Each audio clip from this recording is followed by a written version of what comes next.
Welcome to the first meeting of 2026. As strange as that sounds, I heard that noise. We got lots to do this year, so hopefully we'll get off to a good start tonight.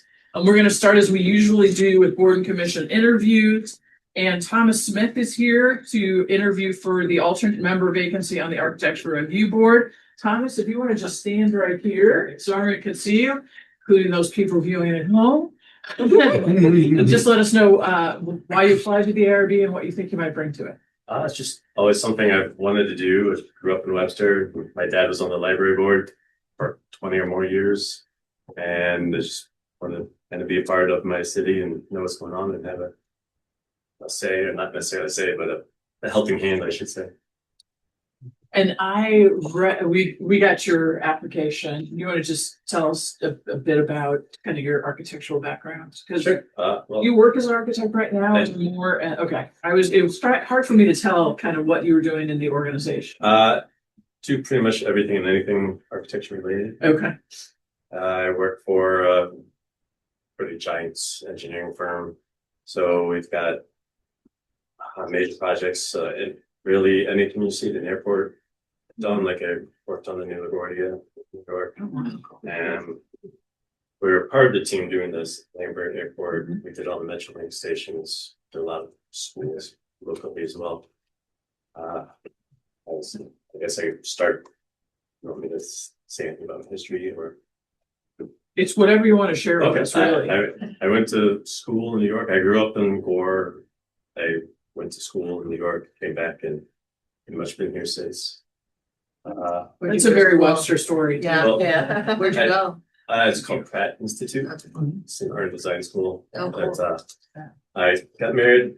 I bought a house in South City for a couple of years. And It's very of course, we didn't have enough room for all the kids. So I told my wife that I would only be willing to look in the county if it was at Webster. Standard. I didn't get the radar house that I wanted, but It's hard when you grow up here and you imagine yourself as an adult in a particular house, and then at least I became an adult and I couldn't afford the house that I had. That's a big part of the problem, yeah. But otherwise, I enjoy Webster and I enjoy sending my kids to school here, and I support a big part of the community. Excellent. Any questions? What do you see as the role of the Architectural Review Board? Really just looking for aesthetic compliance. Is that not the correct understanding? Make sure nothing crazy goes on. Aesthetic compliance bothers me a little bit because sometimes I'm not saying conformity. Sorry to cut you off, but I just Compliance with the well, with the codes and like, I don't know, basic understanding of shapes, and ideally as a pedestrian or a citizen, there would be something that we would want to see together. Or if there's a question that if there's a variance request or something, that we could look at it logically and from both sides, give an opinion as to whether or not I think it should be granted, or something that could what's the word? So there's something that would make sense for the city, would benefit. Yeah, because one of the things that occurs to me and we see happen is that sometimes preferences are come into play, and it becomes a matter of, is it a code? Is it a safety issue? Is it a requirement, or is it someone's preference that now becomes perceived as the homeowners as a requirement, which is not necessarily a requirement, but someone's preference, but that can cost our residents extra money because they don't know it's a preference. They think it's a requirement. I've had myself when reviewing others' work during my job, my course of action. I'm trying to actually take on a pretty heavy quality role at work and just looking for code violations or trying to be able to best communicate. I think you might want to reconfigure this to meet the egress requirements or something of that sort. It'd be more of a recommendation, or look at this for this reason. In terms of preference, I know I got feedback on the projects that I appreciated, and it was very clear from a member that told me they suggested putting an overhang on the back of the house or over the doors, and they said it's very clearly their opinion, and I actually fully agree, but Yeah. is what it is, and I appreciate it, and I don't expect to ever try to push my opinion unless it be more of a betterment. I think it would be very clearly stated as my opinion. Okay. All right, thank you very much, and you will hear from our speaker. I'm sure within a few days. All right, thank you. All right, and you're welcome to stay, but you're. Okay. Is there anything you would like to review on the regular agenda? Nope. Okay, let's move on to updates. Councilmember Alexander, would you like to begin? No, I don't have an update, but I do have an observation. So I was out having lunch with a friend last week, and we were at San Jose. Great place. Okay. And when I walked in, when I was going to park, I was gonna park right there by San Jose. And it says, parking limited 3 hours, from 8 to 5 p.m., 8 a.m. to 5 p.m., Monday through Friday. But that was full, except there was a little tight space. And I'm like, I don't want to navigate that. I've been hitting stuff lately. So It's on record now. not moving stuff. And so I went over to the side. It went over to the side where you can drive up past the garage, the parking lot, and up there. And the parking right there, so it's like, what, 20 feet away, 20, 30 feet away? All the parking right there is 2 hours. 2 hours, 8 to 5 p.m., Monday through Friday. And I'm like, why is this right here 2 hours? And this right here, 3 hours. So I think we've got some inconsistencies going on. I mean, I would just like to understand. I'm sure it's been there a while. I just never noticed it before. I mean, I'd like to understand why we have that type of consistency within the same business district, within 50 feet of each other or less. And I'm pretty sure our citizens have had that same question, but it would be interesting to have somebody look into that. That is a challenge. I have no idea. I will, I'm gonna admit to being the friend, and we've been on that for a long time. Like, I don't know why. some answers. I don't know. I don't know why she didn't want to name me, but I was just being silly. I mean, That's it. I got nothing else. Plan Commission did not meet yesterday, but Green Space did. They're working on their budget and update for that deadline. We do have a date for Arbor Day that we need to get on mayor's calendar. They are working on lining up their portion of the EcoEd speakers that they sustainability does the other half of the speakers. And we talked about Green Our City 2026 and how the commission kind of supports that work, and great to kind of get update from Ivana as well about trees that have been planted and some insights. So the subcommittee is going to work with James to work through on that, and I'm sure we're reaching out to Jordan as well through James. But it's a good meeting and good planning as we go into budget season. Nothing for me. Happy New Year, everybody. Happy New Year.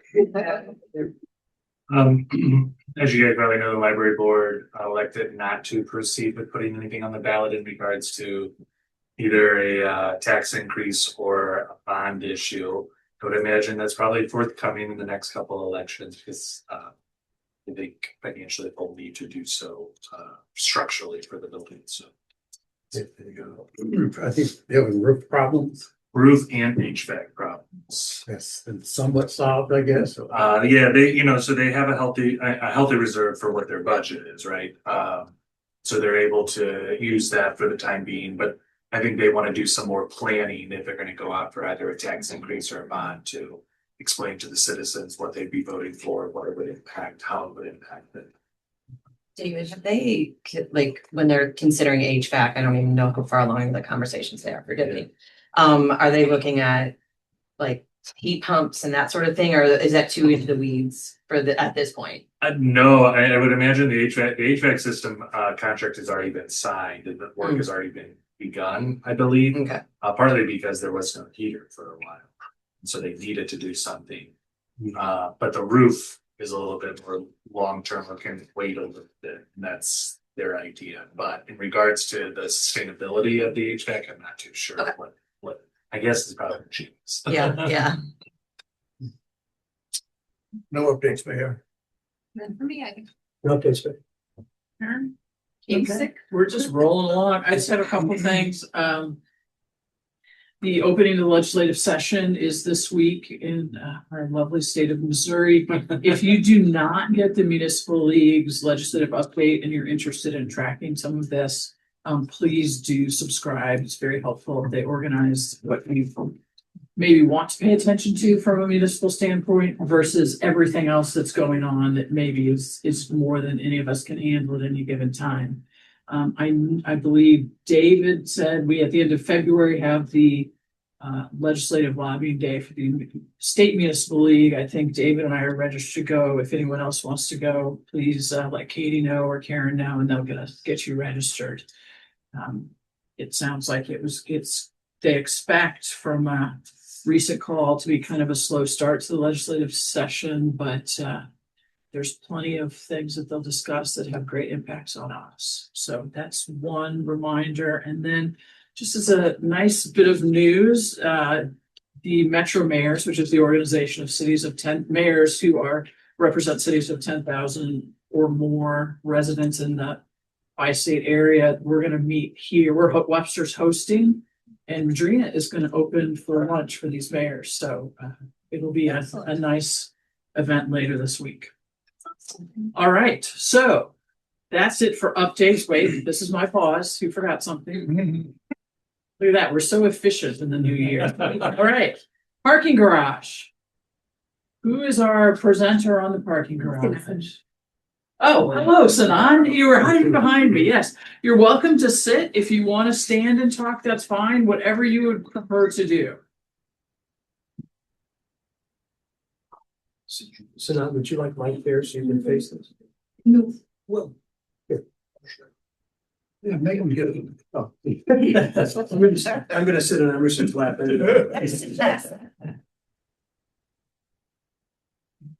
Hello, Mayor Arnold, council members. I'm here to sit. So I'd like to present a parking garage condition analysis to yourselves today. Yes, we can advance. And this is our parking garage. As you know, it's located in the Old Webster Business District. You can more view it as a structure from the east side. That is the Moody Avenue access to our structure. Our sign is up, lights are on. It's a healthy structure to be in place, but it has some needs. And so the structure, its utility for us is that it accommodates 85 cars on upper deck and 86 cars in the lower deck for a total of about 170 vehicles. A lot of these, as Councilmember Alexander just mentioned, are 3-hour customer parking only, except for that's consistent across our deck. Both decks. The lower deck, though, has most of its spaces assigned for permit parking only. So those are 60 spaces. And there is 2 more conditions. These are codified for us in our municipal code. 6 spaces on the west side of the deck, that is on here.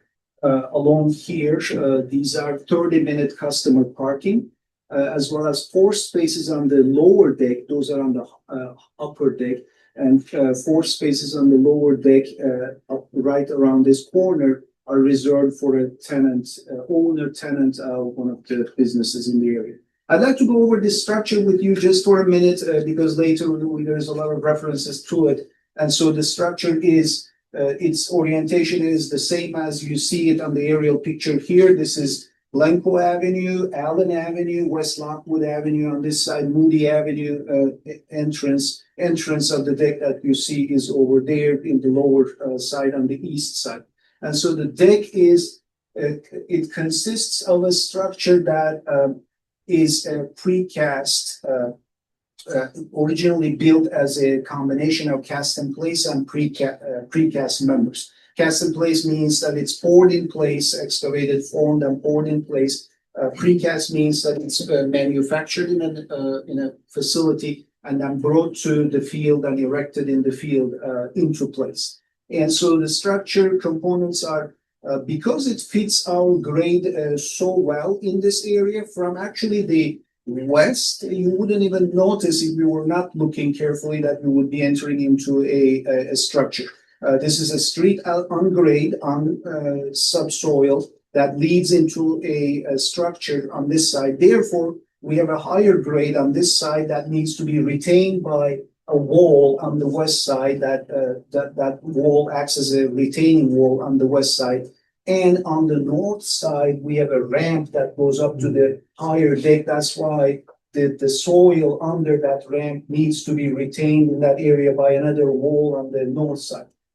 So those are the cast in place members of our structure, as well as it has column lines on the south, east and south sides of the structure. These columns are precast members that were manufactured in a facility and installed at the location. And the members that make up this structure consist of these. So we have a wall on the west side, another column line on the east side, and another wall and a column line on the north and the south side.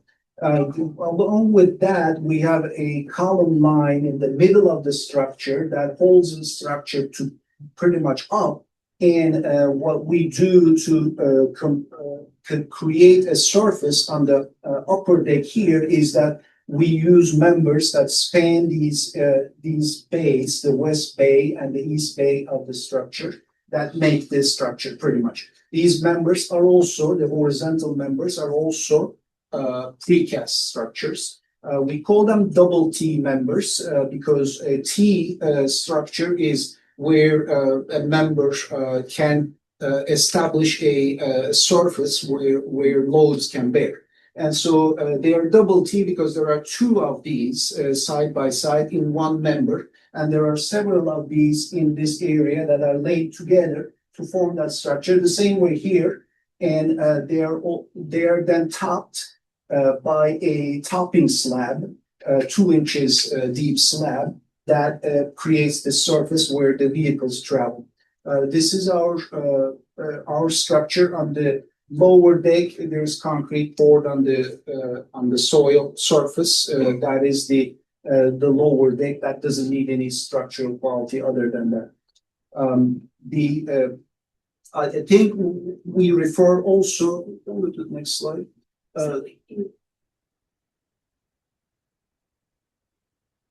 It's not up. None of the arrows are up, but there you go. Yep.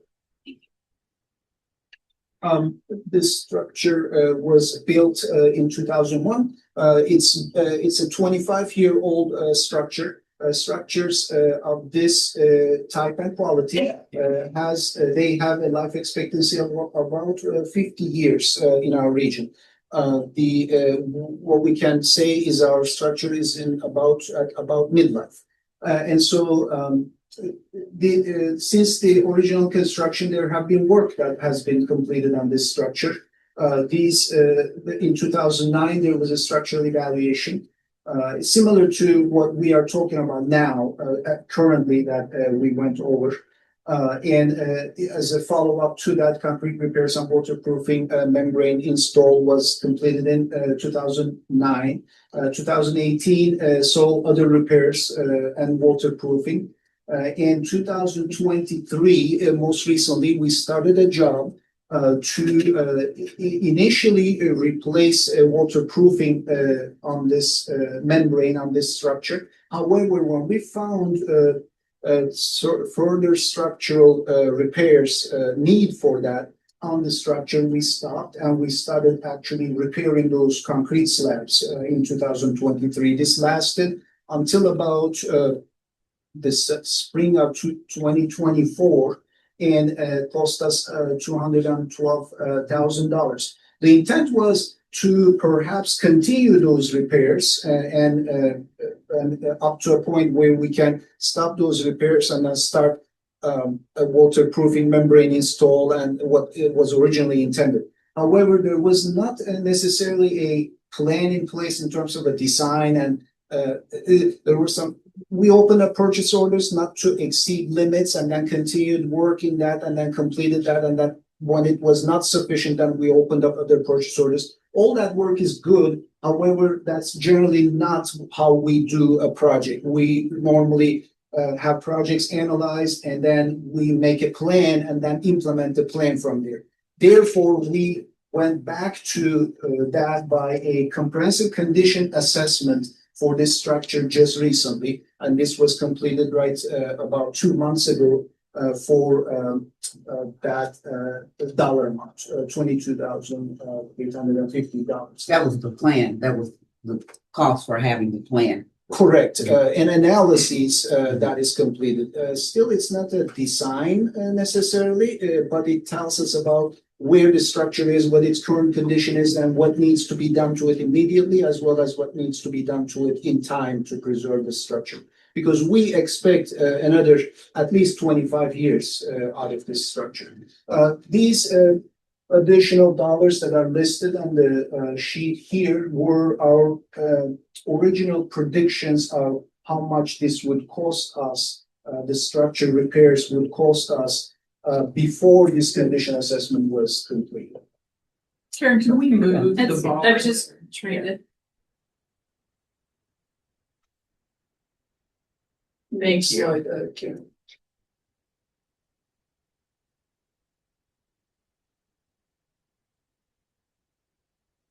So what our analysis found, I'm sorry, can we go back a minute? So when you did the plan, 22,850, what you came out of that is what needs to be done down here at the bottom? Is that what, or no, this is That what was was approved in the pre-planned. capital budget? Right. Okay. Okay. This amount's been budgeted and approved by council, but none of this has been spent. Yeah. Okay. Thanks.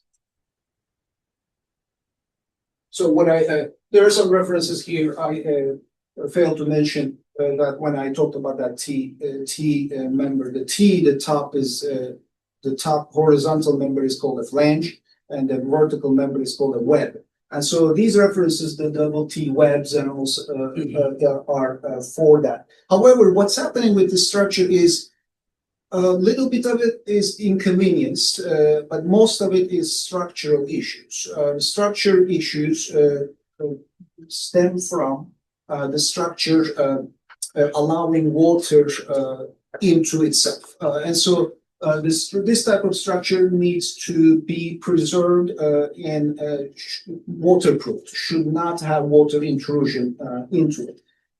This can be surface water, it's an open top, and so we receive all elements on it. And so the cracks, there are some cracks on the surface that have occurred due to some original placement issues with the structure, as well as cutting the joints. When we establish a concrete structure, especially a large slab, we need to cut that to control cracking. Concrete will always crack. However, if we cut the concrete in the way that we want it to crack, then we can control cracking. What happened with this structure is between the double T members and the topping slab placement, there was some construction methods that were utilized that stopped our ability or reduced our ability to control those cracks. Therefore, there is more cracks on the structure than there is supposed to be.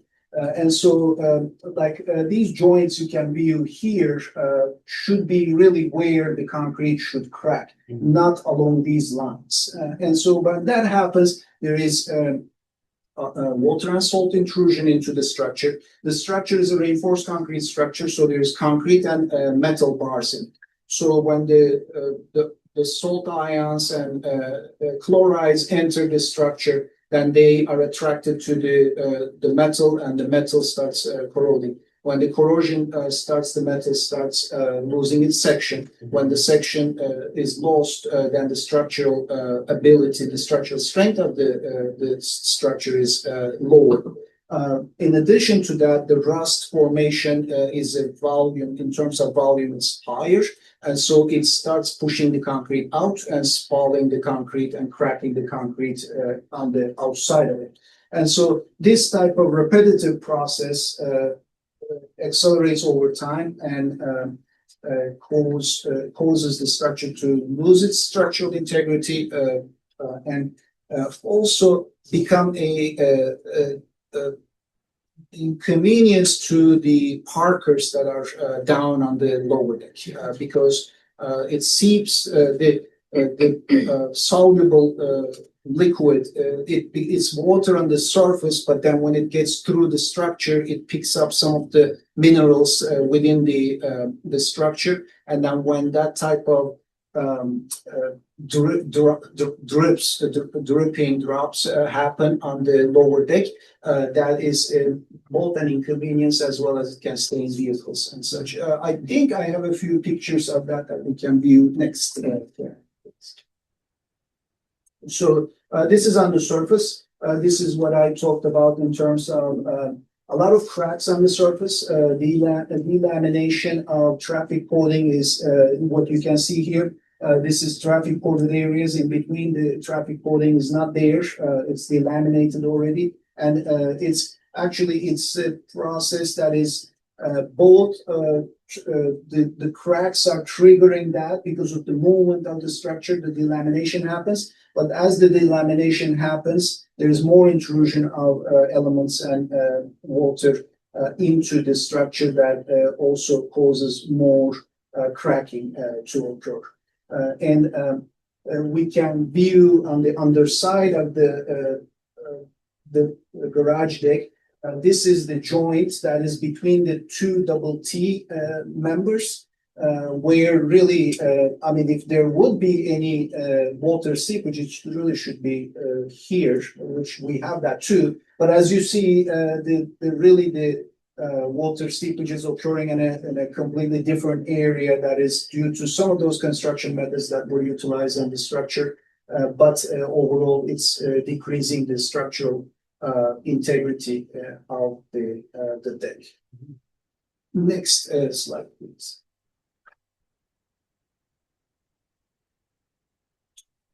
This is an overview of the lower area. Again, this is inconvenience. If it drips on the vehicles, it's an issue.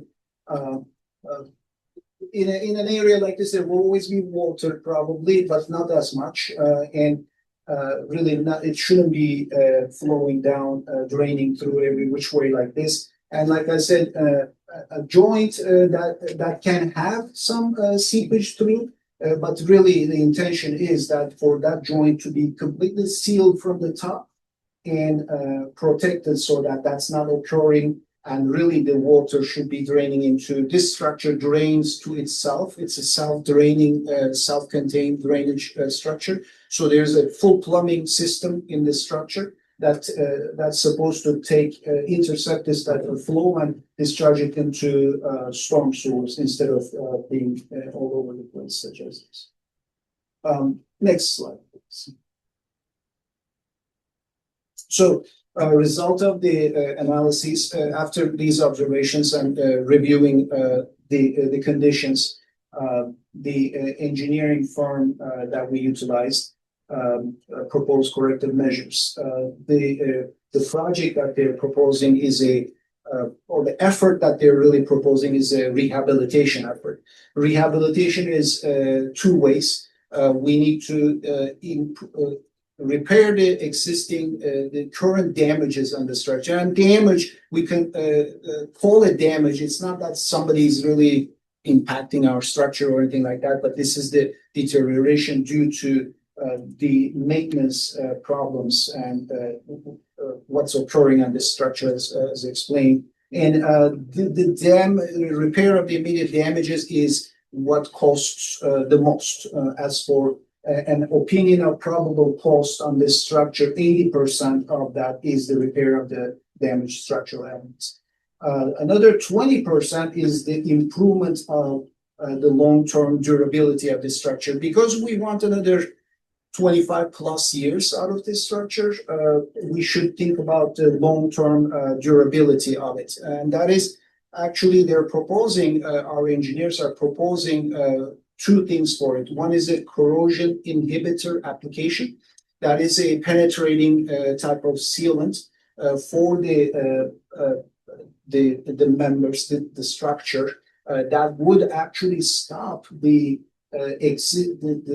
any oxidation, any rust corrosion within the structure as where it is right now, and stop it from developing further. So it would prevent that from advancing. Another long-term durability measure is it is always that it is waterproof, that structure. Apply a traffic rated coating onto that structure, which was the initial goal of our most recent project that we began implementing until we found out that there were more structural repairs that needed to be completed. And so that's that would amount to about 20% of the opinion of probable cost of the structure.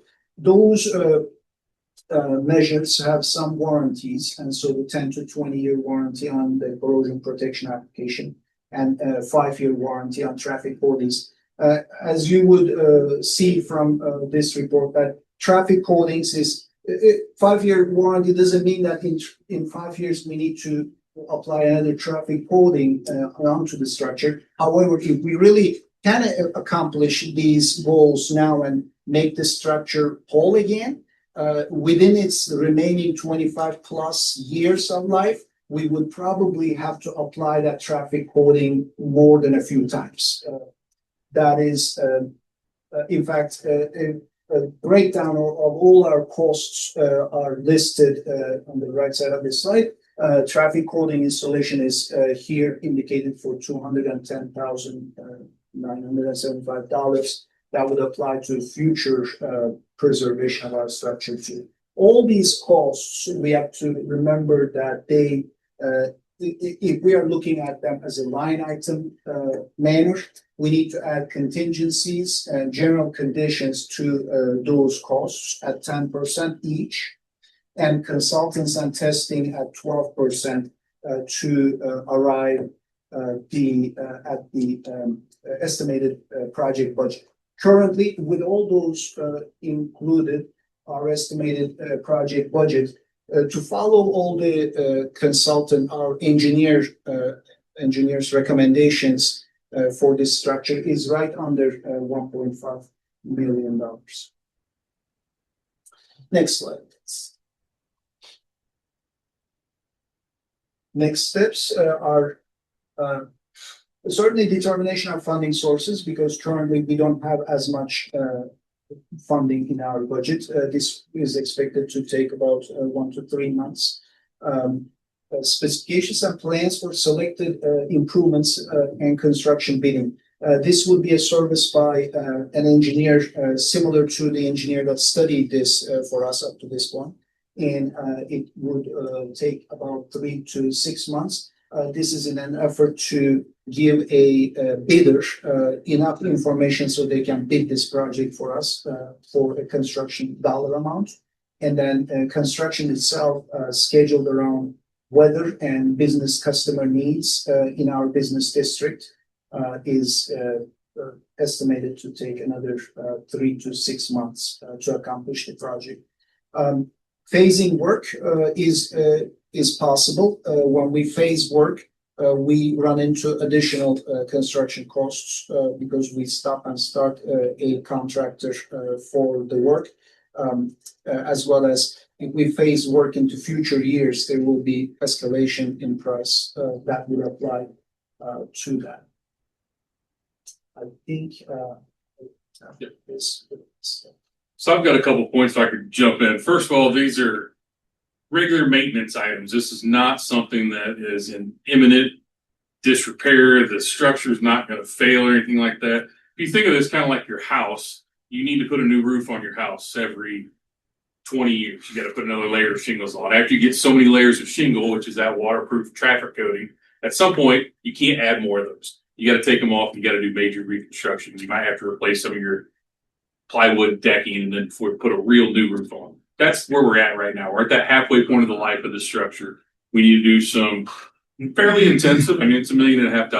That's a good amount of money, but that will extend the lifespan of this garage another 25, maybe 25 plus years.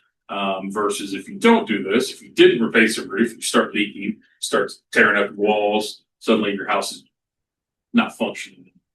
But you know, while we have these cracks, while there is water intrusion, while they will continue to get worse and worse if we don't fix them, we're not in any imminent danger or anything like that with these cracks. But it is something that needs to be taken care of in the next 6 to 24 months. Type of frame.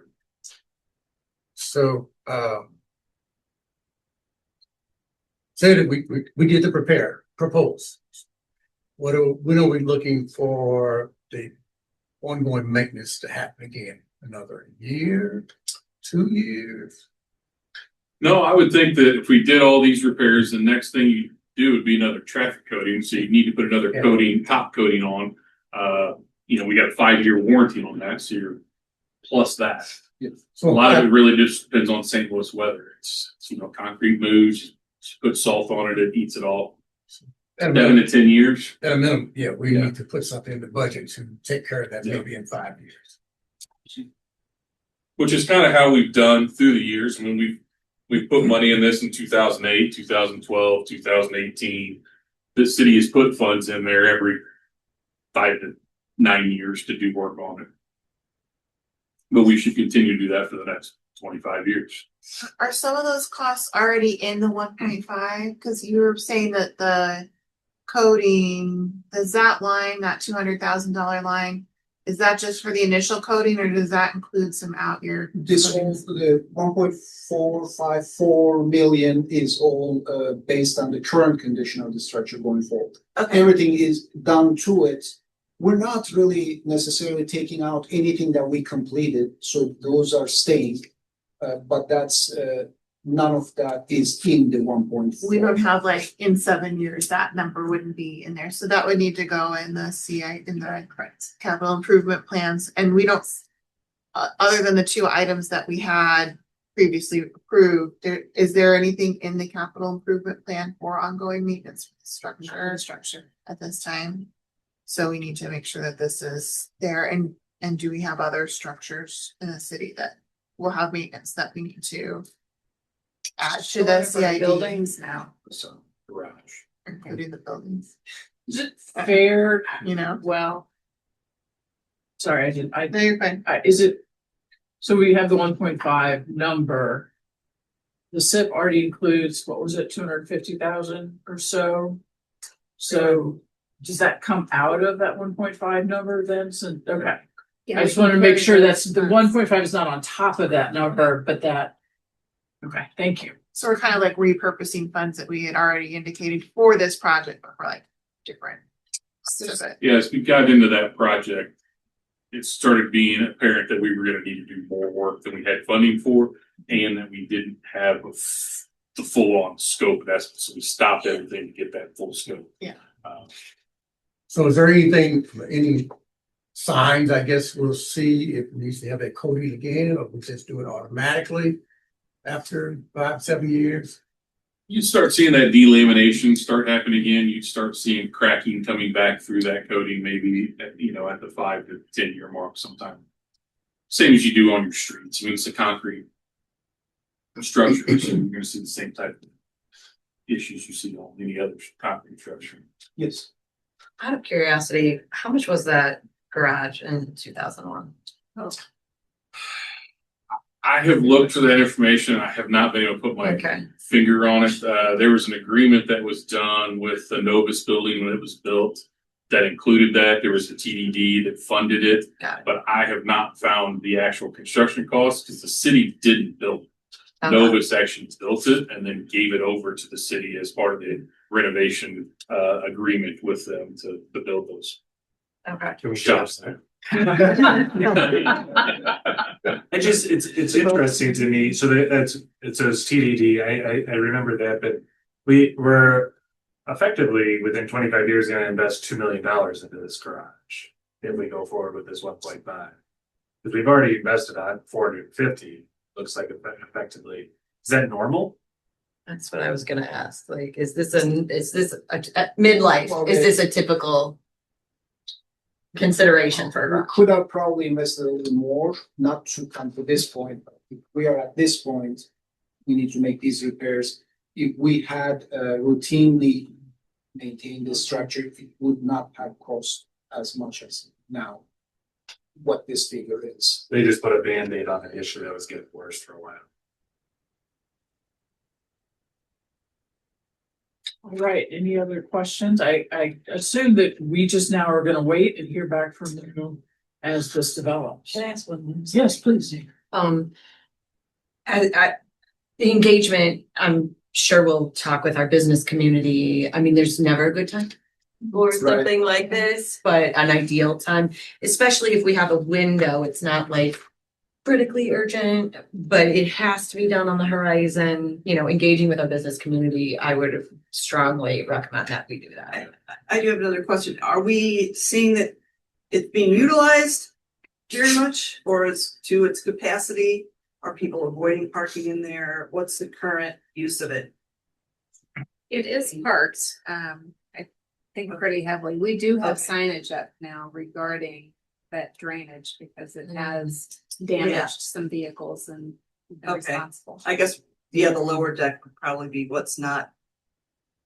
as you use. Yeah, the lower, I mean, Yeah. whenever I'm there, and that's not scientific, it is not particularly well utilized, I which agree. makes me also wonder about the sales of permits. Right. Yeah. Before our signs, certainly the lower deck was more crowded. I remember Okay. that. So it's certainly The signs it's had- But structural we have to do that, yeah. parking in demand. Yeah. What Well, would it's- happen? I'm sorry, what happened to the cars? Yeah, It messes up the paints. I mean, it damages the vehicles, or it has the potential to. So we have put the signage up. And, you know, we can dive more into it when we come back with some of those recommendations. But it is an option to close the lower deck. Now, we would still need to do some repairs, and I'm not recommending that option. But if we find the price load is too heavy, there are other options, and that would impact the business community. Because people work there no matter That's right. what. So the Yeah. people who aren't parking in the lower deck right now are parking other places, probably where customers could be parking. Yeah. So. Yeah. But I appreciate your point about phasing and how sometimes it seems like a good idea, but it can add cost and time to the project. Yeah, as you imagine, all those bays, once we start working in one of those areas, we have to open that area up. It needs to be scaffolded back from the bottom, and so that area would be unusable. We cannot do it any less than that, but we can just limit the construction to one of the bays and do that first, which the west bay would make sense because that's farther into the structure. Get that done. The outside of the area can still be used during that time and do the other way around and so work around it that way. Cast in place construction, especially like this, is you can do stuff like that with it. If it was a precast, if there was a crane placed there and lowering members into it and such, you cannot probably with that. But then, on the other hand, that's a faster way to construct a building like this. A structure like this. Whenever we pour the concrete, we need to wait for it to cure and such. Those members, when they're delivered to the field, they're already ready to use. I mean, is this a place where we can do a TDD again? For the repairs? It is. I mean, I think the business should have some responsibility, some skin in this game. I don't think it should don't think it should just be on the taxpayers. So, I mean, I would be open to discussing that and seeing some proposals about central TDD here again. I know that we would need to get their buy-in, but frankly, I mean, they either have a garage or they don't have a garage. And I don't think the burden should fall solely on the taxpayers that sit on Webster Groves.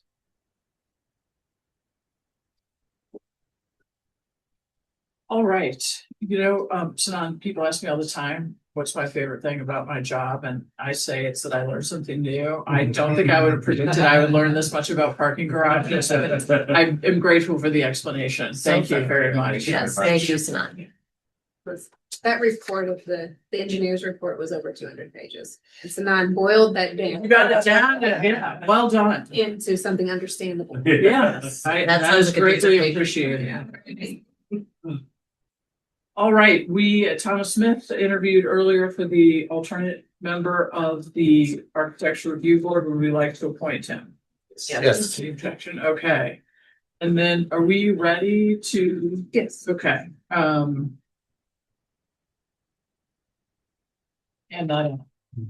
Mayor, I'd like to call for an executive closed session related to Missouri statute 610.021 subsection 1 and Missouri statute 610.021 subsection 12.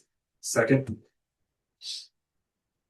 All right, Mayor Arnold, yes. Councilmember Bliss. Yes. Councilmember Franklin. Yes. Councilmember Smith. Yes. Councilmember Alexander. Yes. Councilmember Houston Shepherd. Yes. Councilmember Cassidy. Yes. All right, so we will reconvene. We're going to close session here for a moment or two, and we will convene at 7:30 in the chamber for our regular meeting. Okay, I have been told we're live. Welcome to the January 6, 2026 meeting of the Webster Groves City Council. Happy to have all of you here and those of you who are with us online. We welcome comments from those in attendance, both in the room and virtually. We'd ask you to limit those comments to 3 minutes in order to complete the agenda within a reasonable time. If you are in the room and you would like to make a comment at the time of remarks for community and visitors, please fill out a card like this located over by the door. I know I have several from you. If you are joining us via Zoom today, when we get to that point, I'll ask if anyone online would like to make a community remark, and you can then use the raise your hand function and we'll call on you at that point and allow you to speak. We will begin with the call of the roll, please. Mayor Arnold, Here. Councilmember Bliss. Here. Councilmember Franklin. Here. Councilmember Smith. Here. Councilmember Alexander. Councilmember Hickson Shepherd. Here. Councilmember Hassmeyer. Here. All right, thank you. We're going to get right to work with the remarks from community and visitors. We'll start with those of you who are in the room. The first card I have is from Dave Buck. And again, please state your name and your address when you come to make a statement.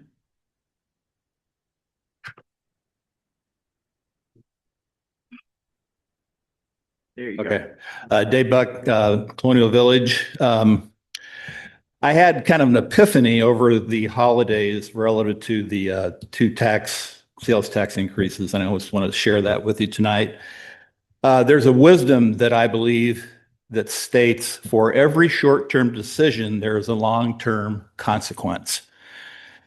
There are three knowns in the 25 years that I've lived here. One, sales taxes is the biggest contributor to revenue. Two, constant complaints about Webster's low business tax base. Every year, somebody complains about that. Three, that the community, our residents, continually rejects big box stores and major shopping centers in the city.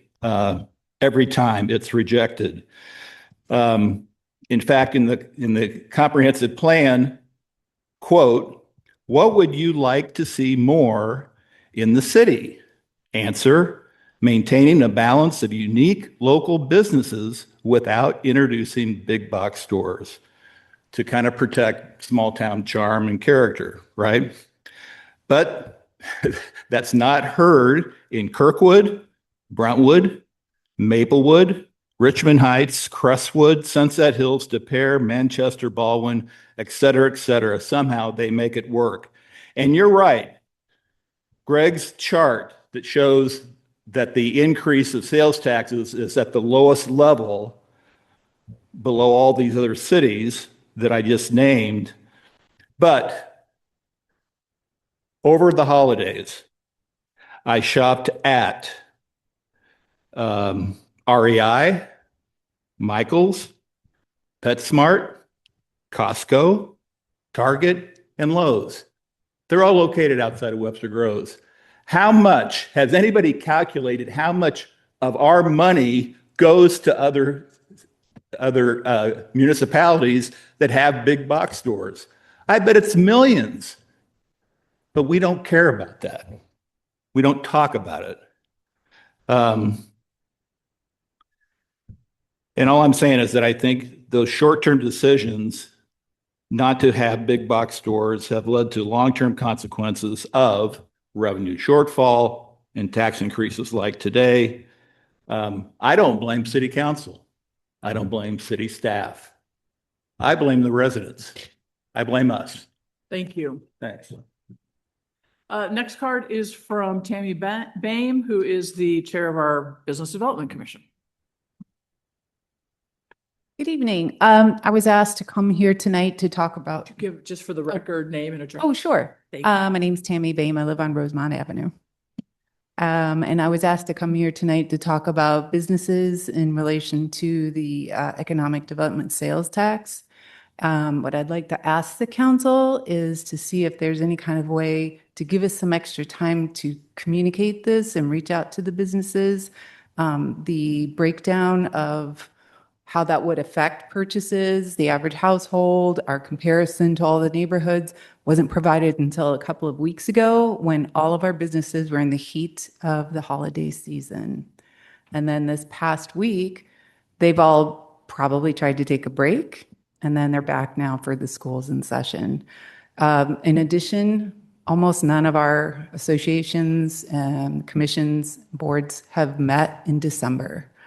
So the idea that this would be such a hot topic was not really, we weren't aware of that in November because our meeting is the very first week of November. And so just some time to digest this, let people think about it, reflect on what made the biggest differences this fourth quarter for them, and the potential uses of the revenue from the sales tax would be really important. If I could add one more thing, it would be to ask, the example of the parking garage is a really great example of how that could be used. But if we could have some categories as we start to meet, starting this week for the commissions and boards, of what some of the other uses might be that are legally allowed in the state of Missouri for those funds and how the city might see using them. That would be helpful. Thank you very much. And then I have, let's see, Ben, it's Broghammer. No. Broghammer. Keep coming and eventually I'm going to get it right. Well, I wasn't planning on coming back, but at least to speak, this is important to be involved, but to speak, but, I was at the last meeting, which I'm sure you all remember. But this is an important issue, the sales tax, item, specifically in Ben Brookhammer 1371 Grant Road. I forgot to say that at the beginning, but the coverage on this over the past few weeks has been minimal at best. We've all wanted more time to think it over. For example, just a bullet in the Friday page post on Facebook, a near non-existent coverage in the media. I didn't see much of it, and I was actually looking for it. And if that was my experience, think about what any resident, busy parents, business owners, those consumed by the holidays would have experienced, unaware to even look for it, let alone the specifics. Optics as well. I could be wrong or less informed, but maybe your past month was filled with all of these meetings with stakeholders and business owners and residents, and those who get hit hardest by this topic. But what's been publicly shared, even the amount of people in this room talking about it, it's a handful. You would think that that's maybe the most important metric of how many people actually know about this. You would think more people would hopefully want to speak up, especially when the city tax line is going to increase by 50%, just 0.75% of the overall, but that's 50% increase. And the same people that are going to be paying for it also just paid their seemingly always increasing property tax bills. And in the big picture of things, the crater of what the government just took from their wallets is at the top of mind, not the little line items of which part of our government took the most. And now we're being asked again to give more because what we've been giving already isn't enough for it. So I'll leave you with this. For those of you who will be on the ballot in April who decide to run for reelection, do you want your name literally next to this increase? And for those who are midterm who decide to run for reelection in 2028, do you want to be sitting in the wake of what this could do to our city and our local economy, trying to explain why you thought it was a good idea? I went over all the economics last time, but the thought of even just saying that out loud makes me uncomfortable, and I'm not even the one that's going to be running. So that makes you feel uneasy. I think what you should do tonight is pretty clear. Thank you. Thank you. All right, if you are joining us online and you would like to make a statement right now or remark, please use the raise your hand function. Yep, there's one. Yep. Okay, and so Elizabeth, we are gonna, I believe that you should be allowed to talk now. Please unmute yourself. Good. Can you hear me? We can. So you've got 3 minutes. Perfect. Okay, great. Thanks for letting me speak. I wanted to go ahead and just tell you about my concerns for the economic in sales tax. My biggest concern is that Webster already is a good place for business. And then 2 is that the tax fails to identify the need and the recipients for this fund. And then my third concern is that this is a regressive tax that will disproportionately be shouldered by lower and middle income Webster Groves residents. And that those are things that we should be thinking about. By all the metrics, the Webster Groves business economy is doing well. We have very low commercial real estate vacancies, roughly 12% compared to the national average of 33%. And the Business Journal, the St. Louis Business Journal, identified Webster Groves as the 3rd greatest concentration of wealth in St. Louis, just behind Clayton and Ladue this year. And as you guys know, we have a K-shaped economy where the wealthy consumers are really the ones driving the economy. And so Webster is really a great place already to be a business. My second point of concern is that these funds, there's not a metric for how we're going to use them or an earmark. There's some ideas, but there's nothing tangible or specific metrics for measurement. And while I don't believe that this city council might misuse or abuse the funds, having no metrics or tangible or strict guardrails really leaves us open to abuse or mismanagement by, this is a continual stream of revenue that will never end. So I worry about the fact that there aren't really a lot of guardrails for this stream of revenue. And then my third and final concern is that this is a regressive tax that disproportionately burdens lower and middle income residents. And we are in the midst of a nationally recognized affordability crisis. And this will add to the growing economic inequality. I think that a regressive tax of any kind deeply wounds the community that Webster Groves aspires to be. And so for this reason, I also oppose the fire district sales tax. I understand that we probably do need more revenue, but I urge the city council to look for more progressive taxes in order to secure that revenue that we need. Thank you for your time. I appreciate all you do for our city. Thank you very much. Is there anyone else online? Please use the raise your hand function at this moment.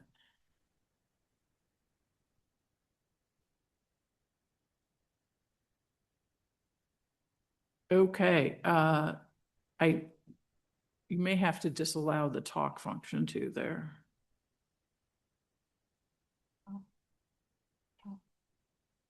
Yeah, there you go. All right, thank you very much. We will now move on to new business. Is there any new business from any of the members of the council? Yes, Madam Mayor, I'd like to acknowledge something, if I Please may, go ahead. please. Thank you. Today is January 6th. There are moments in our societal memory that live large in our consciousness, the kind of happenings that our minds timestamp with clarity. We remember where we were. JFK, 9/11. 5 years ago today, I fear we added another one of those touch points to our collective memory. January 6th. I know exactly where I was and what I was doing, and what was going on as an angry mob stormed the US Capitol, violently entered and vandalized the building, and brutally beat officers trying to defend it and our representatives. The commander-in-chief watched this unfold and did nothing until it was too late. People died. People are forever marked by the violence of that day. People were tried and convicted of multiple crimes for what happened, and then they were pardoned by that same commander-in-chief who thinks this is a movie and the US is here for his personal gain. I wonder how history will treat what unfolded over the weekend as the United States invaded Venezuela and kidnapped their president, and for what? Oil? I will remember waking up to the news to this news with horror. As an environmentalist, as a person on this planet who would like to see the human race not just survive, but thrive, I have to clearly state that there must be no war for oil. Oil is the energy of the past. Oil has caused too many conflicts to name. Oil must be kept in the ground, and our society needs to look at renewable energy for the future. Our democracy is in peril, and I won't sit silently. I believe in the goodness of my friends and neighbors and the power of the people to do what's right. Thank you. Thank you very much. Appreciate the recognition of the day. I do have, as we talk about democracy, I do have an announcement about upcoming elections. Filing, as many of you know, closed for the municipal elections to be held the first Tuesday in April. There were 4 candidates who filed and were declared eligible for the council, 3 open council seats: Emily Hickson Shepherd, Leanne Waugh, Kevin Mitchell, and Janine Harris. We have since been notified that Janine Harris has withdrawn from the race, citing her desire. She's a member of the library board to work on some projects with the library board over the next couple of years, and will reconsider running in 2028. For the race for mayor, I was the only person to file, so I think that means you all are kind of stuck with me for a while. Although my husband warns me that there could be a write-in candidacy, so I don't know whether he means it's his, but all right. Is there any other new business? So will we have an election? We are required under state law to have an election. The school board, however, will not have an election. They had 3 candidates file for 3 seats. I don't know what the difference is, but it's state law, right, Mr. City Attorney? Yes, ma'am, it is. Okay, well, we will proceed then to unfinished business. We have the 2 sales tax bills. I'm going to ask Mr. Donovan to go ahead and give his presentation that covers both of them, because we know that our conversation is going to get conflated a little bit. But please keep in mind that they're individual bills here.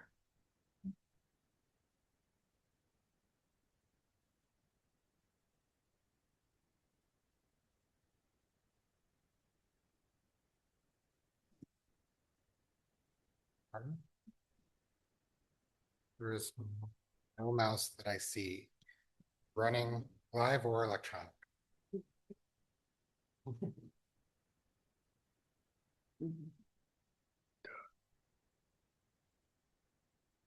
Madam Mayor, members of the City Council, thank you again for taking the time to consider the city staff's recommendation concerning our ever-present funding challenges. We have reached, or we're near the end, at least for now, of a long-running multi-year conversation about the city's revenue streams. So I want to take this opportunity to again to summarize for you the decision at hand. Prior to that, though, I want to take this opportunity to address some concerns expressed by our residents, which I call myths and misconceptions. The community has an oft-repeated narrative that they've accepted, that we turned a $3.4 million surplus into a $1.1 million deficit. Just some of the things that we've heard that they have said. That is false. So here in brief, I know you know the story, but I want to share it with everyone. In fiscal year 2024, we proposed and you adopted a balanced budget. However, by the end of the year, we received more revenue than expected and spent less than we planned. The same is true for 2025, which just ended, except that the adopted budget was unbalanced by $400,000. But as you can see, we still finished with a surplus. I would note, however, that $500,000 of that surplus was one item, the KVC building permit, and that will not be repeated in the foreseeable future. Our current fiscal year, we adopted an unbalanced budget of $1.1 million. Now, I'm going to tell you, quite honestly, this could have been balanced on paper. Expected revenues could have been increased, a reserve entry or transfer could have been made in the budget document. We could also have left open positions unfunded or underfunded. But I have stated many times at this very podium that our goal is full transparency about our budget. We submitted to you that we estimate that what we estimate are our true revenue expectations and what a fully staffed, fully funded budget looks like. As of now, we don't know what will happen. All I do know is that I am buying more tubs, and I will be the happiest person come July 1st if I'm wrong. There's one additional misconception that I want to address. We are not, under any circumstance, trying to single out or place blame on our brave men and women in uniform. We are simply sharing facts that have a direct impact on our revenue discussion. Public safety is an essential part of our city's services, and our public service personnel are a valued part of our city's staff and team. And while public safety is important to the city, it is cost intensive at the same time. I did not mean to click there. Can I move back? I can move back. There we go. Sorry about that. Due to the nature of the city's commitments to the police and fire unions, we can define the associated costs of those commitments as structural in nature. You can see this clearly evidenced in the fire department details on this slide. You could also see with respect to the concern raised recently about police department staffing that while the department may not in fact be fully staffed, we have budgeted funds so that it can be fully staffed. Now, with all of this background, please allow me several more minutes to review the whys and wherefores of the sales tax. Our challenge: Webster Groves operates with a structural deficit. What does that mean? Put simply, our average expenditure growth outpaces our average revenue growth, reflected in those percentages there. And that reflects 15 years worth of fiscal activity. As you can see, we've had some really good years. And those years included post-pandemic spending at both the federal and state levels, along with increased spending by consumers. They were paired with difficult decisions as well, related to staff positions, certain benefits, and non-personnel expense reduction. Now, while I personally was not here for those changes, I can assure you that I and we have felt and continue to feel the reverberations. Take note of that gap, the little blue arrow that popped up there between the two lines. This is part of the reason we are discussing these sales taxes. It's to help close that gap. Our residents have strongly indicated that they do not want the city to increase fees or increase property taxes. It seems to have come through quite loud and clear. If those in fact are the red lines for our residents, then the only viable option left for revenue is sales taxes. And we can also make cuts. But people mean services. And we are truly at the point when cuts in people is going to mean cuts in services. The pie chart on this slide shows where the city spends its general fund revenue. 75% goes to personnel. 15% goes to just 6 specific line items: utilities, IT infrastructure. All of you know that long gone are the days when you get to actually own the software that you use on a daily basis. That's very expensive, hundreds of thousands of dollars for the city.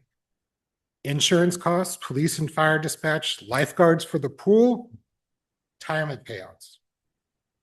The remaining 10% goes to everything else that's not capital related inside of the general fund.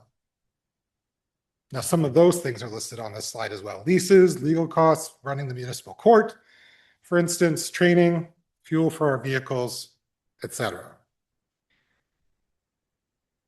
Now, these sales taxes are not just about closing a gap, they are about making an investment. The fire sales tax supports the fire department's existing $5.4 million budget.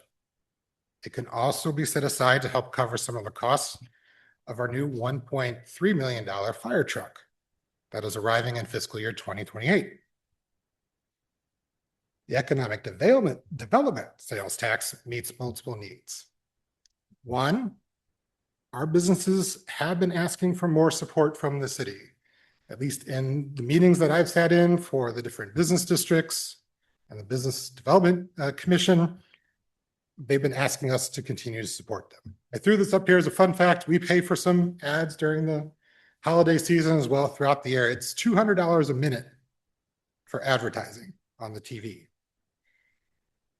Also, infrastructure purposes. We talked about the parking garage tonight. It's $1.5 million. And those are some of the choices that we're going to have to make. Do we spend 75% of the capital improvement fund revenue for a given year? Do we take 15% out of the general fund reserves? Those are some of the real options that we have to decide.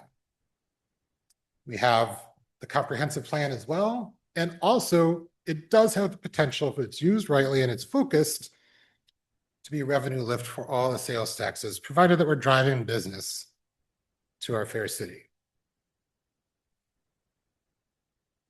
Now to the taxes. Thank you, Madam Mayor, for your patience. On this slide, the basic facts and estimates related to this two sales taxes are side by side. So fire sales tax, 1/4 cent, the economic development sales tax, 1/2 cent.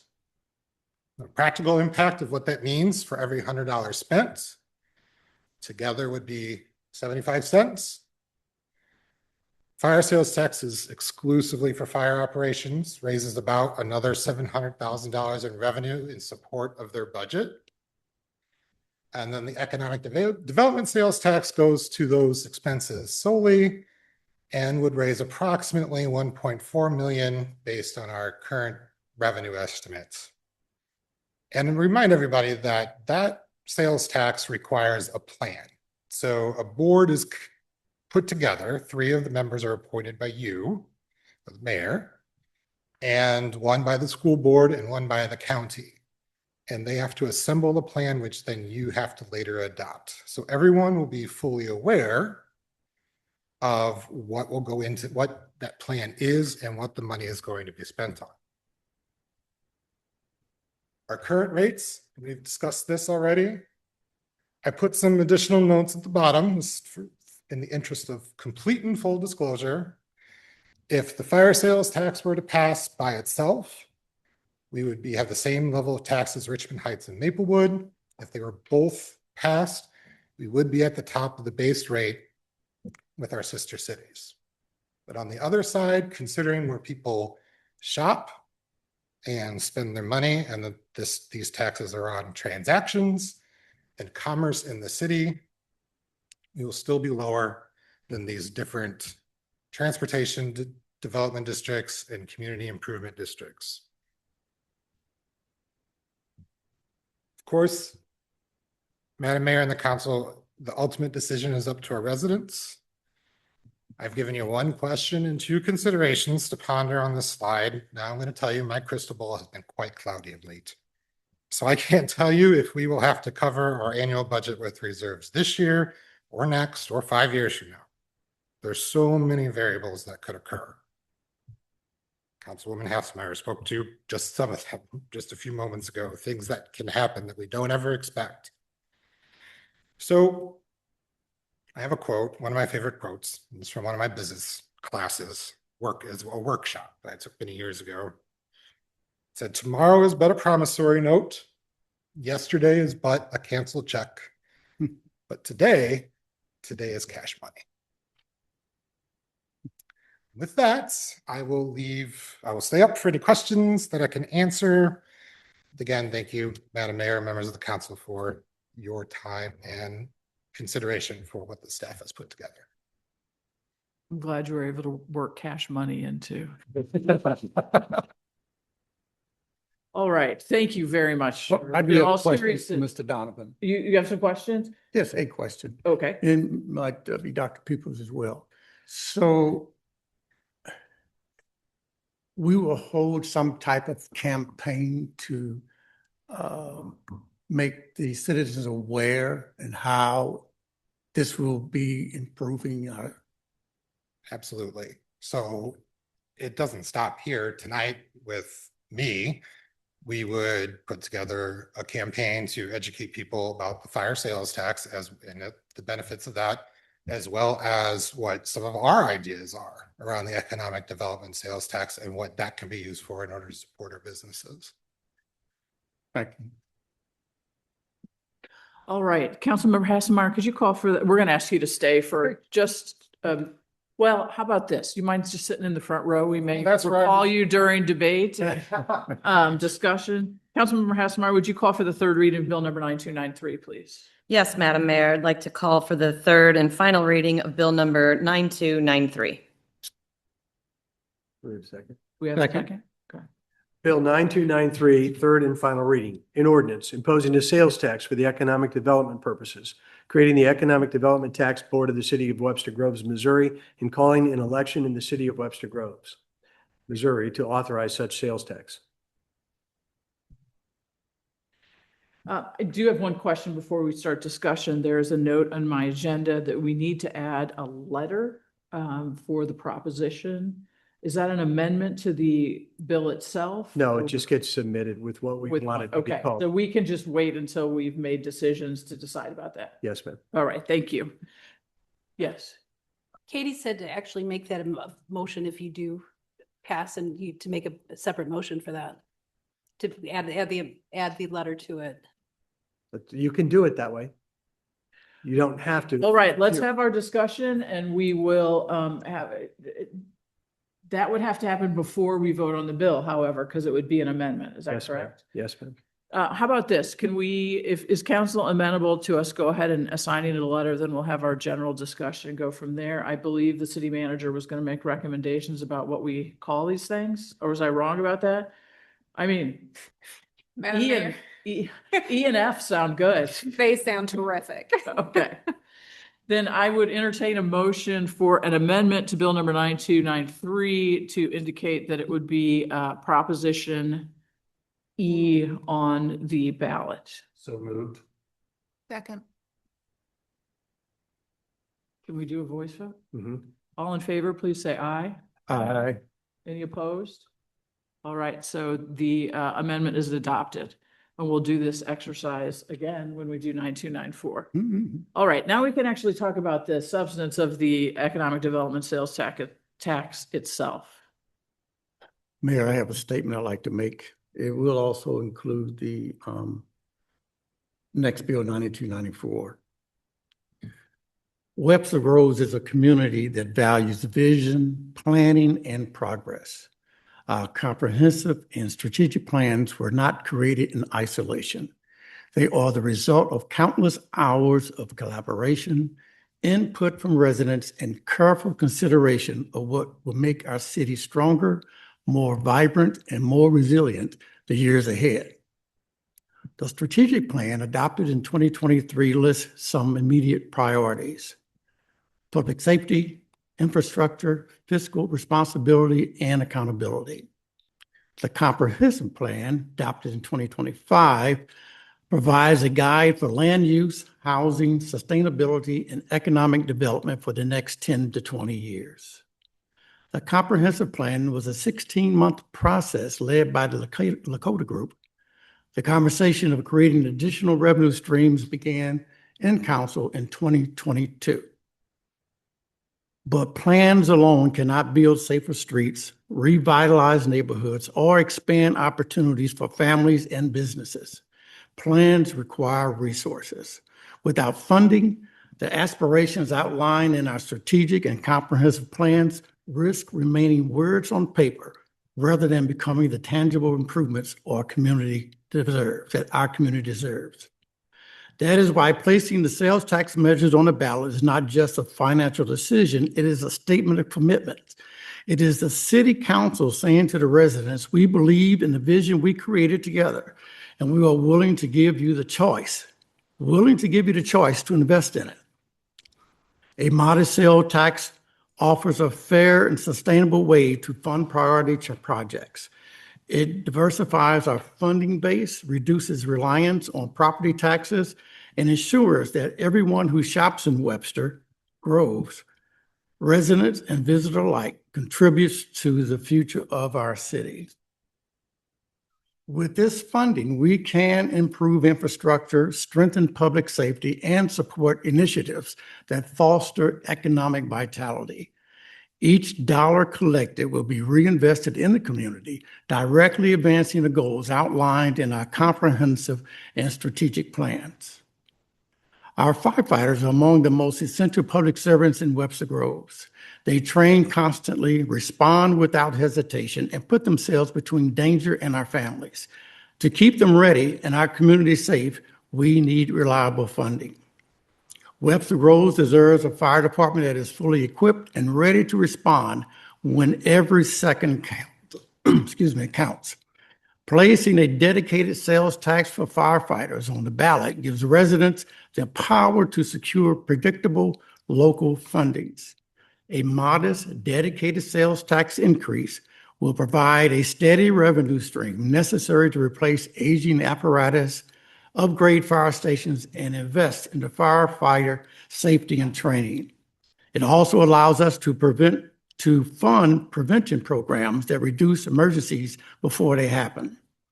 These revenue streams are a local solution for a local need. By placing these sales tax initiatives on the ballot, we give residents the choice to protect our community now and in the future.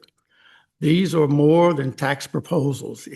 It is an invitation to invest in ourselves, in our neighborhoods, and in future generations. Ultimately, placing these measures on the ballot empowers the Webster Groves residents to decide how best to shape their future. It is an act of transparency, accountability, and trust. By allowing residents to vote, the council demonstrates its dedication to the democratic engagement and ensuring that our shared vision is realized. By placing these sale measures on the ballot, the City Council affirms its dedication to responsible governance, community-driven priorities, and the long-term success of Webster Groves. This action ensures that the vision outlined in the comprehensive plan and the strategic plan is fully realized, creating a strong, more vibrant city for generations to come.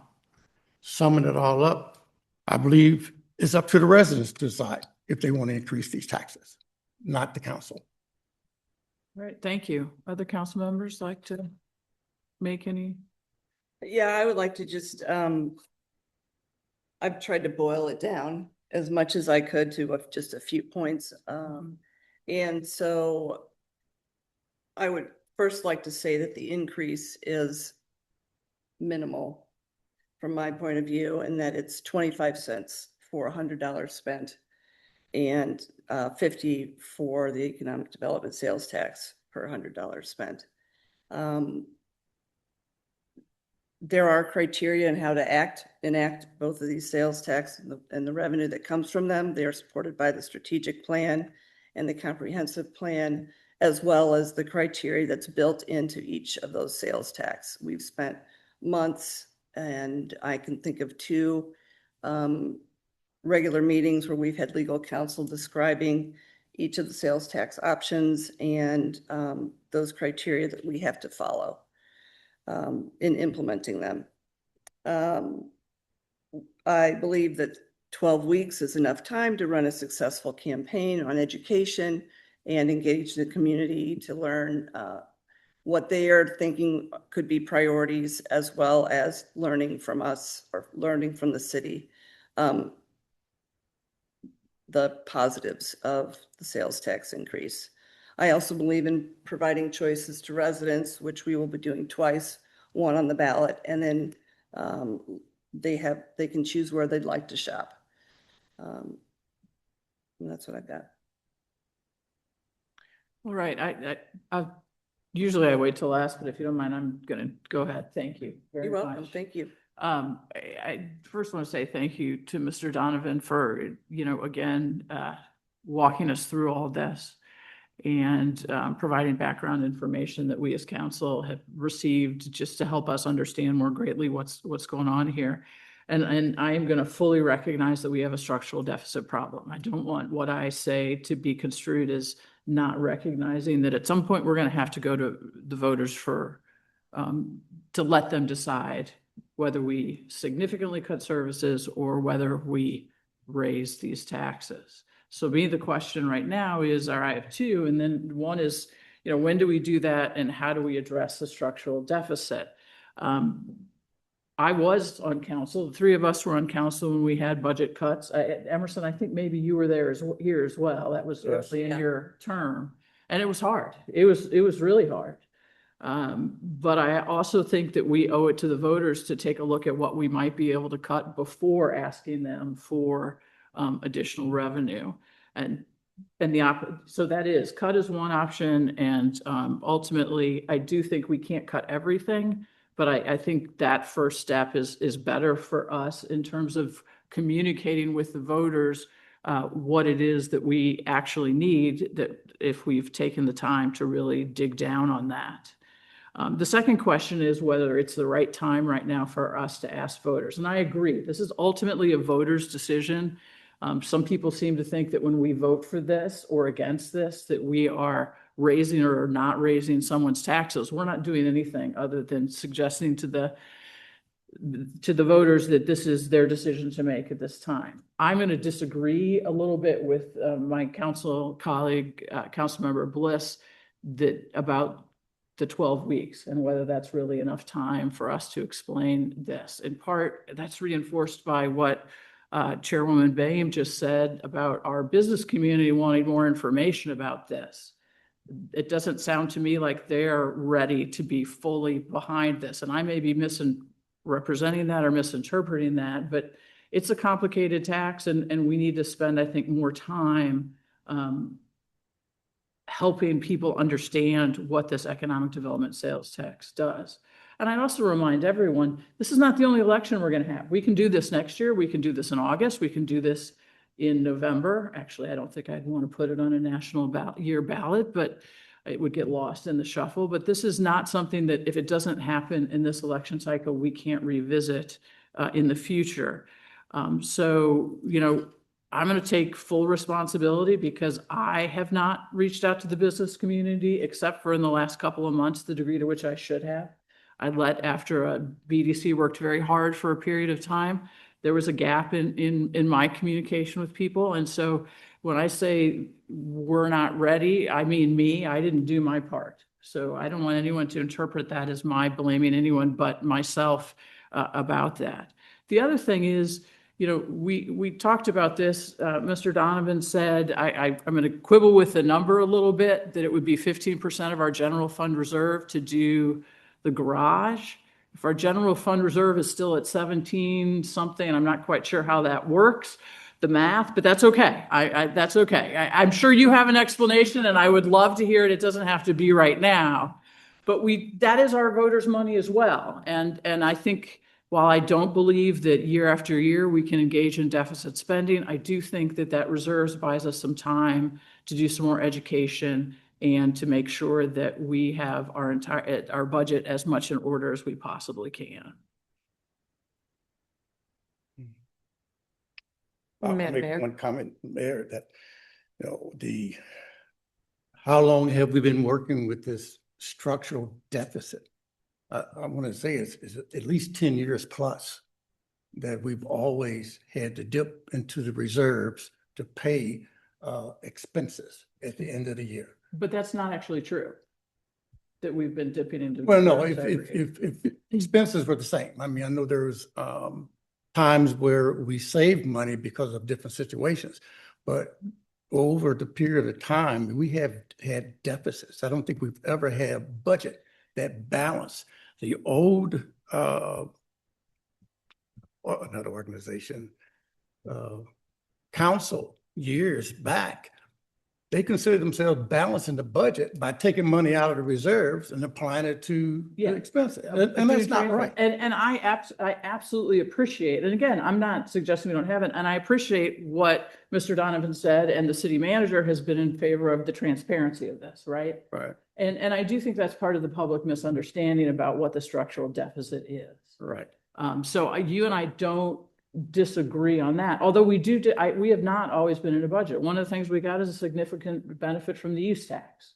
Yes. And so, I don't think it's fair to say that we've done recurring deficit spending.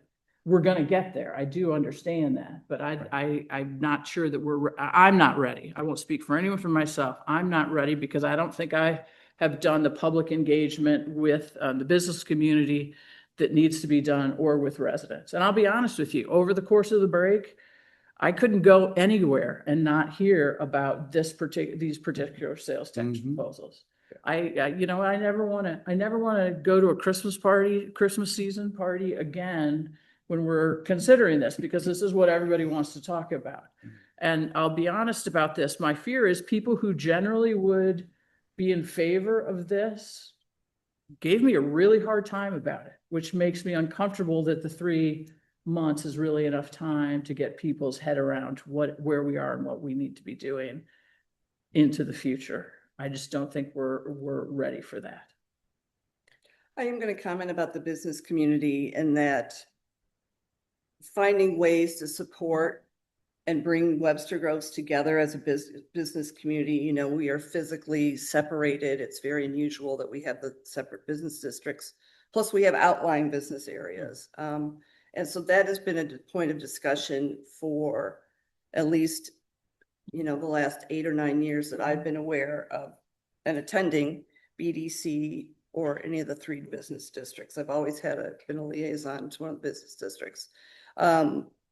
So it is a constant conversation, how we can bring them together. How can we equitably revitalize or equitably find resources to support all of the business areas at once. And so, we consider it a community improvement district and some other mechanisms that just won't work based on the actual site of our city and the plan of our city.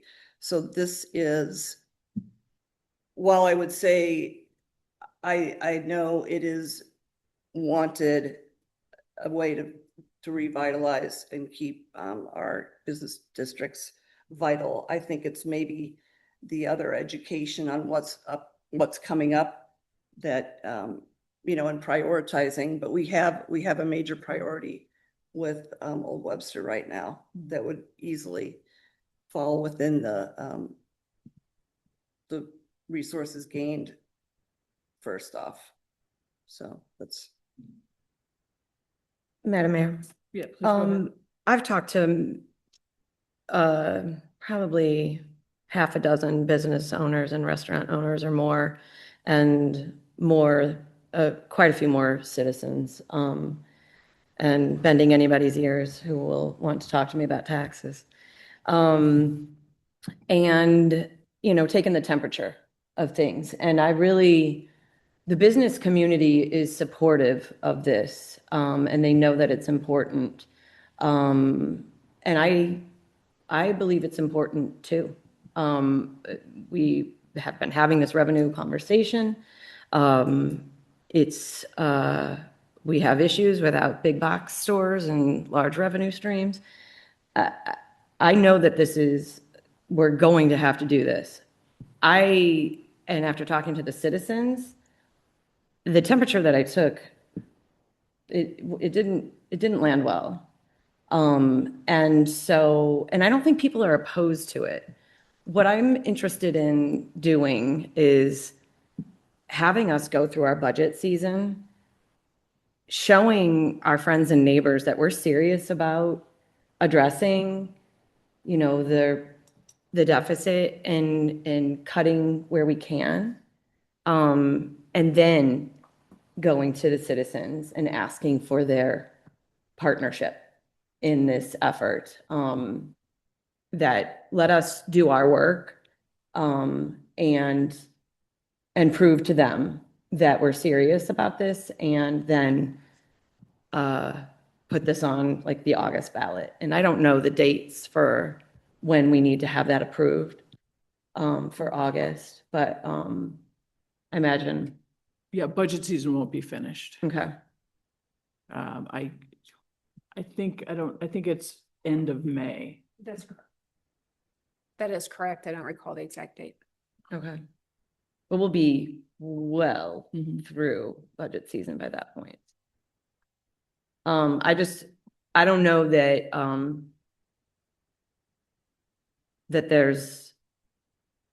I just feel like I would like to build trust a little more with our friends and neighbors and have this council do some important budget work before going to the voters. Madam Mayor, that date would be May 26th. Thank you. Thank you. Karen, Councilwoman Alexander.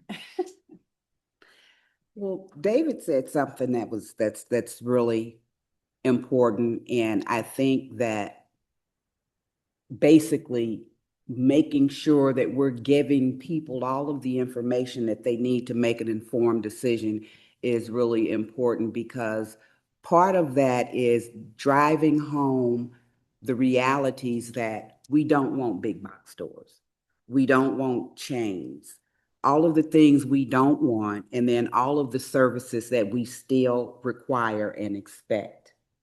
And so if we have to do something, and if we need more time, I think that it's good to take more time to make sure that we are informing people so that they can make an informed decision, because I also agree that it's up to the citizens to decide if these taxes go forward. And if we can do a more thorough job and have more time at informing them and, informing them of this choice, or what are the choices that we have, because the reality is we have to do something, and we cannot keep saying what we don't want and what we won't do and expect the services that people want and expect and to have to be paid for. So, I mean, to me, if we can, like you said, it doesn't have to be in 3 months. We need more time. I would rather see us take more time to make sure that we are adequately informing the public so that they can make the right decision, because it is the decision of the citizens, and they need to have the appropriate and complete information in order to make those decisions.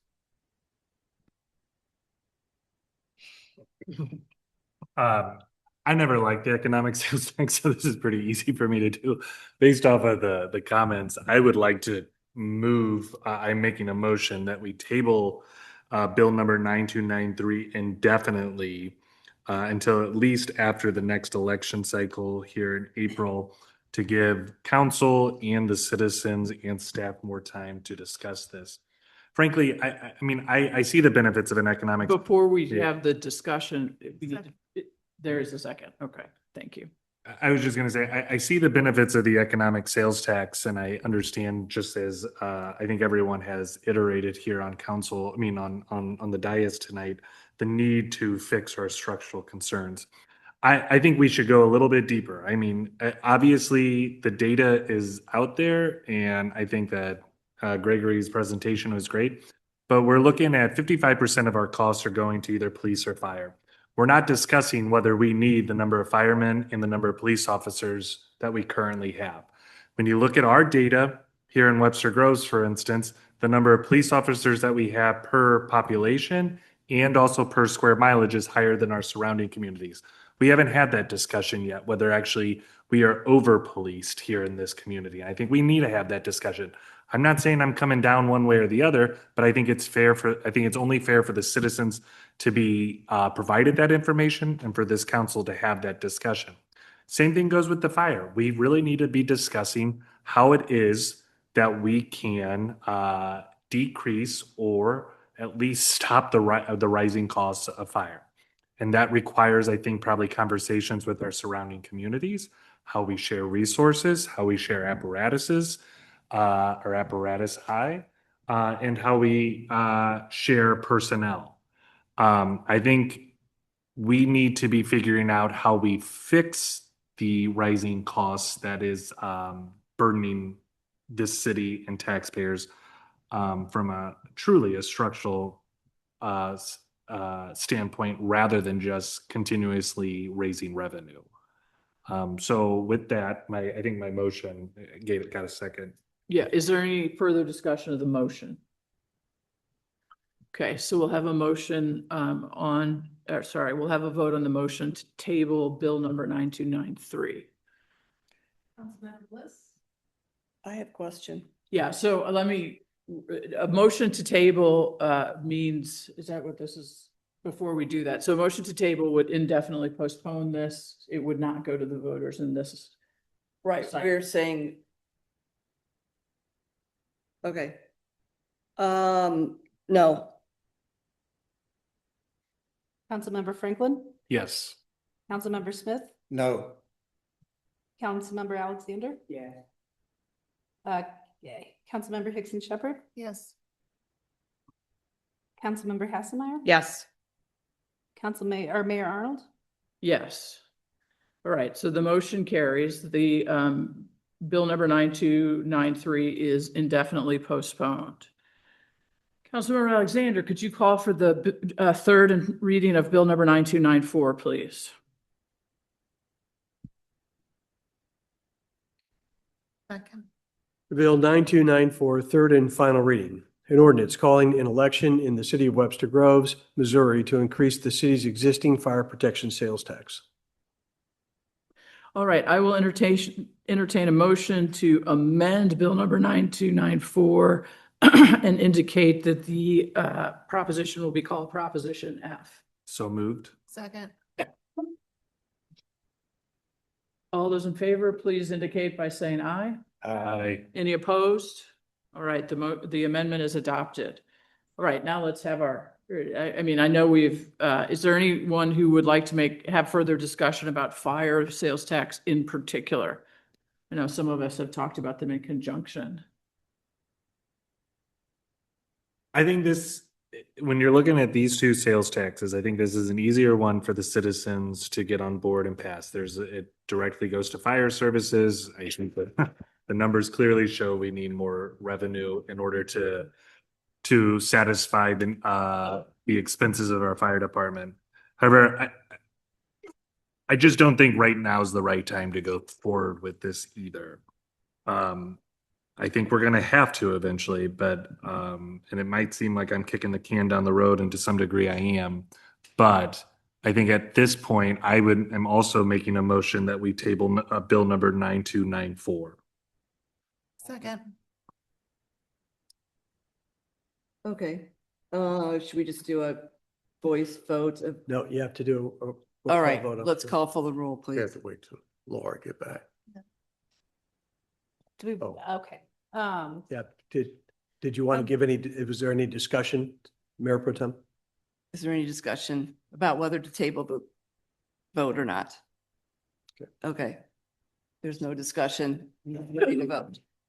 Councilmember Franklin, Yes. Councilmember Smith, No. Councilmember Alexander. Councilmember Hickson Shepherd, Yes. Councilmember Hassemeyer, Yes. Mayor Arnold, Yes. Councilmember Bliss. No. Excuse me, I apologize. Okay, so bill number 9294, I assume the motion was for indefinite again, Correct. has been indefinitely postponed. Councilmember Franklin, could you call for the third reading of bill number 9295, please? Yes, Madam Mayor, I'd like to call for the third and final reading of bill number 9295 and its subsequent adoption. Second. Bill 9295, third reading. An ordinance granting St. Louis County a general warranty deed and temporary slope and construction license related to project AR-1851-8700 Big Bend Boulevard, Parcel 3, related to resurfacing in the Crossroads Business District. Is there any discussion? All right, let's have the vote, please. Councilmember Smith, Yes. Councilmember Alexander, Councilmember Hickson Shepherd, Yes. Councilmember Hassemeyer. Yes.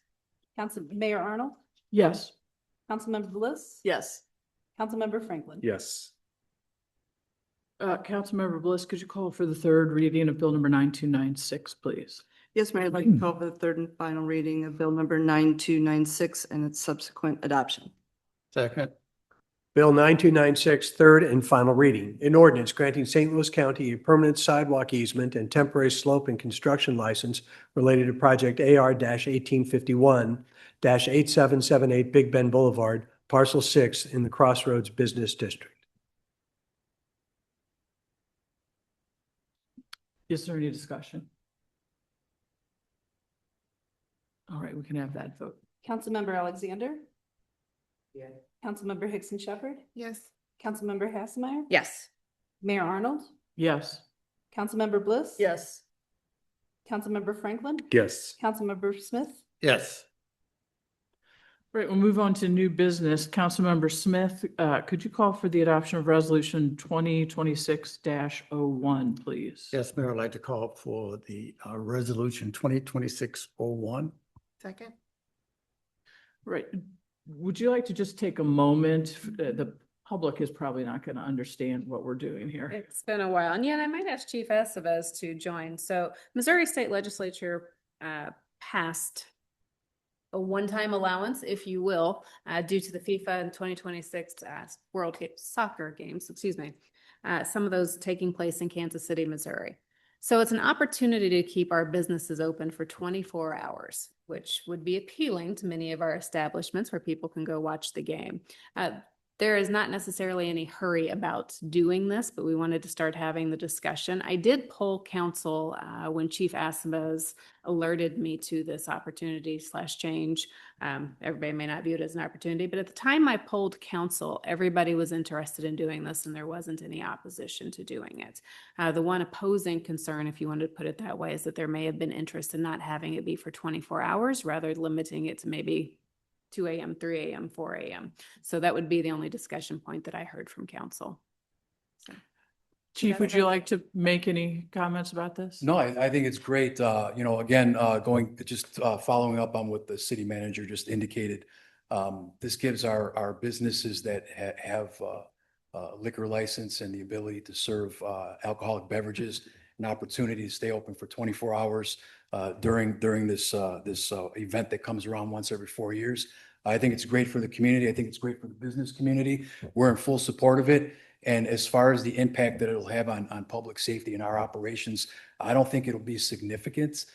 Just because the hours that we're really talking about, our call volume is traditionally a little bit slower during those hours. So, okay. Thank you, Chief. Thank you very much. any questions?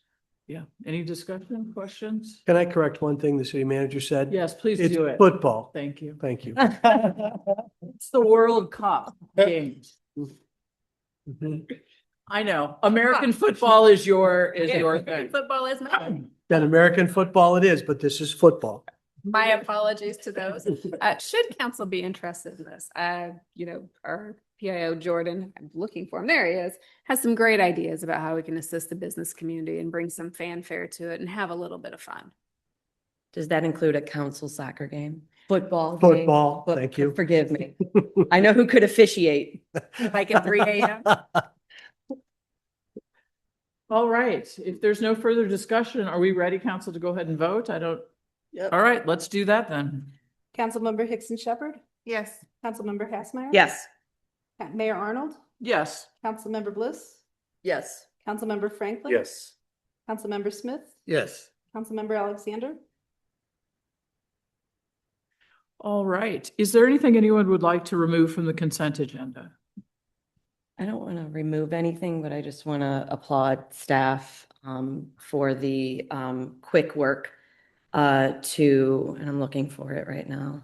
I'm not going to get to it, but the Missouri Botanical Garden and Deer Creek Watershed Alliance grant reimbursement, right? Is that the correct term? Correct, for $30,000 to allow us to be able to do some additional work. And it was a last minute opportunity. And so thank you for acknowledging it. And that really goes to James, Scott, that team. They kicked into gear and did it within just a few days. Which Yeah. is not an easy thing, and over the holiday. So thank you. Yeah, no, I was really appreciative. There was a little panic at the disco on the Missouri Botanical Garden side. And I'm really grateful for the quick response to staff. So thanks.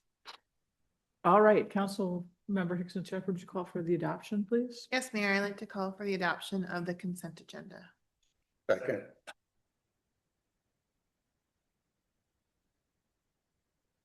Councilmember Hassmeyer. Yes. Mayor Arnold, Yes. Councilmember Bliss, Yes. Councilmember Franklin, Yes. Councilmember Smith. Yes. Councilmember Alexander, Councilmember Hickson Shepherd. Yes. All right, thank you. We have appointed Thomas Smith as an alternate member to the Architectural Review Board. And I believe that concludes our meeting for this evening. Thank you very much for being with us.